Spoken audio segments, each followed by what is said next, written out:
Hi guys, it's Chris back in the cider shed with some more cider, and it's from a producer we haven't tried for a while because we've had nothing new to try from them.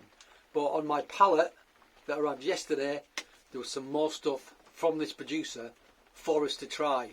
So I think we should try the stuff I've got from the producer. The producer being Gregg's Pit. James Marsden at Gregg's Pit, one of my favourite producers. You can't have it's like my favourite son or daughter or whatever. Anyway, look, it's from him. He's very good. I like him a lot. 2019, so just got into bottle and been labelled these last couple of weeks. Dabinett Yarlington Mill, 2 excellent varietals. This was delicious last year. Been looking forward to it. Last time I tried one of, was it last time? Possibly the last time. Maybe the time before that. I opened one of James's bottles. Cork flew off. I got coated in delicious perry. I was sucking it out of my jeans for days, so it could have been worse. He's getting very, very, very, very anal about how much he does these as well. Seeing that's been looped around many, many times. So you might have to just talk amongst yourselves whilst I take this off, and then hopefully it's not going to fly off. Well, if it's going to fly off, it's going to hit the roof. It's not going to hit me. Come on, come on, come on. Kill time. Oh, okay, here we go. Is that going to come off? Is it going to fly off? No, I don't believe it is. Cool. Now, part 2. This is exciting. Oh, pop. That was a nice pop, that. Whoop, foaming over. Let's pour it out. This is obviously sparkling. Don't really need to point that out, I don't think. I think he's got that just right. He's bottled it at just the right time, got just the right amount of fizz in that. Beautiful. Didn't foam over, but had a nice pop to it. James, here's to you. Thank you very much. So, hazy, sparkly. There you go. There's the haze. Nice, sort of, almost like marmalade colour. Amber, sort of to marmalade colour, I would say that, which is nice. Let's give it a swirl around and have a sniff.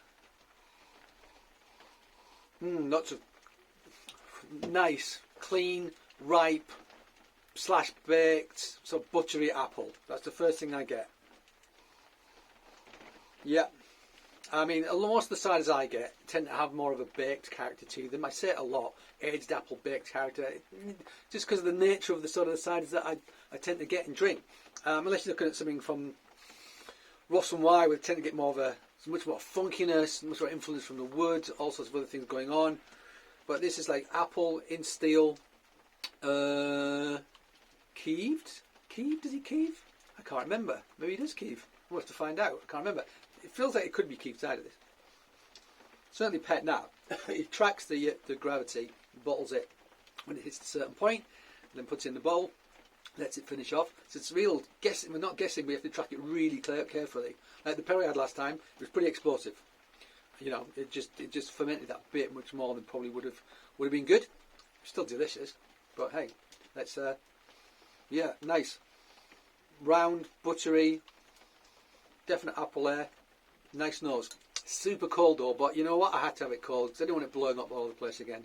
So this is probably going to evolve. If it evolves a lot, I'll put some notes in here just to add to whatever flavours and aromas I detect right now. Okay, cheers.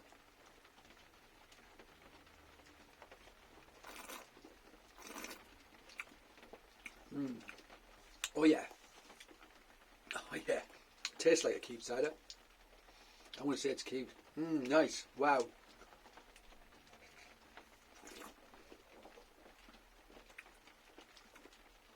Brilliant mousse. I'm sucking that oxygen off my palate. It's bubbling up in my mouth. This is cold, so it's only going to get bigger and richer, and more delicious. Just the right amount of sweetness. Natural sweetness from the apple. That slightly buttery character. Pastry I'm going to suggest as well. Yeah, really nice, round, great. This is why I like Gregg's Pit. This is why you should get Gregg's Pit. Oh, it smells brilliant. Yeah, and there's a bit more of that pastry sort of butter, dairy element coming through as well on the nose. Yeah, more so than fruit actually, I would say on the nose. And there's definitely some fruitiness in the background, but you know, there's layers on top of that as well. Yeah, really good. But still quite delicate. If you're into kind of like French ciders, Normandy ciders, get some of this. So, I also have some cheese. Thought, why not? Got a lot of cheese knocking about at the moment. So, what's the cheese, Chris? I'm going to tell you what it is. All right. There it is. Look at that wrinkly little devil. Look at that fella. That is called Long, and is from the Champagne region. So there's some nice wrinkly geotrichum on the outside of that. Orange in colour. It is washed once, I think, maybe once, maybe a couple of times, in a Mar, eau de vie, so kind of like grappa, strong booze if you like. Mar de Bourgogne is what it's actually washed in. It should be washed in Mar de Champagne, I think, to be actually correct, because it's from Champagne rather than Burgundy. But to be honest, that's the full taste pretty much the same. It's not going to make much difference whether it's from Champagne or Burgundy. And then I think the sort of painting was sort of like ochre through that colour, which normally you'd associate with a wash drying cheese. It is washed once, but I'm not sure that is actually a genuine wash drying pink, like a bacterial pink. I think it is, in fact, coloured. Triple cream cheese. No, it's funny. Is it double cream cheese? No, it's not. Pardon me. So lactic set, which is more like a goat style of making, which I'm not going to get into. Lactic set, and it's actually pasteurised, which is a shame. But there are some pasteurised cheeses around. So I'm not going to worry about it too much. Yeah. So you see just a little bit. I think you can see a bit of gooey breakdown at the edge there. Can you see that? That looks nice, doesn't it? So, you know, it's not from Normandy, but, you know, there's things like Liverol from Normandy, which are kind of in the same sort of ballpark as this, washed rind, rich, cow's milk. So I thought, let's have some Long with some Gregg's Pit Perry cider. I've had a lot of Perry recently. Cider. Okay. Cut a bit off. Nice weapon of choice. My proper cheese knife. So let's have a taste.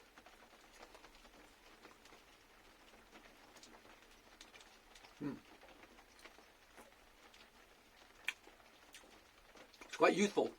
Bit of acidity. Not too much breakdown. I like that. I don't always like this cheese. There's a fruitiness in there as well. Sometimes it can be like overripe fruit, like something that's starting to rot, which I don't find pleasing. But this one's quite young, and it's not got that. It's just got a little bit of that funk, breaking down at the rind, starting to go, it's for savoury, not umami, but heading towards that sort of savoury kind of character. Fungal character, if you like.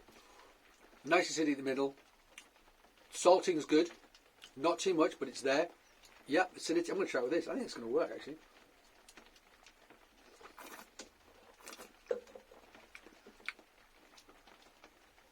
Yeah, it does.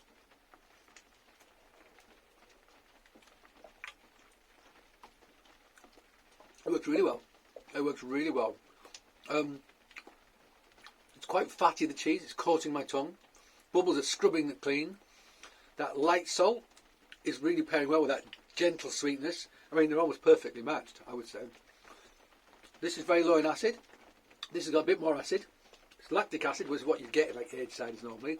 It's just balancing that sweetness as well really well. That's a really good pairing. That is a really good pairing. I really like that. Somebody served me that up for supper. I'd be like, thank you very much. What a great supper. Massive bottle of cider and a whole cheese. Yeah, good stuff. So Long. This, as always, from Mon's Cheesemongers, one of my other employers. Go to their website. You can buy it. Have it at home. Get some Gregg's Pit if you can. Have that with it. If not, get a Normandy cider.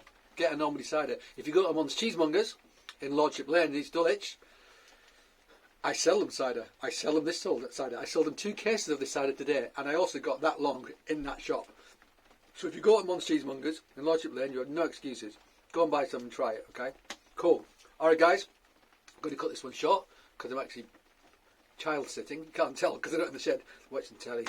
I've got the door open. If there's any problems, I'll be able to hear. Alright, so thank you to everyone and the social services. And yeah, I'll be back really soon with some more cider and Perry to try, because we've got loads of Perry to try still. But until then, thank you for joining me, and cheers.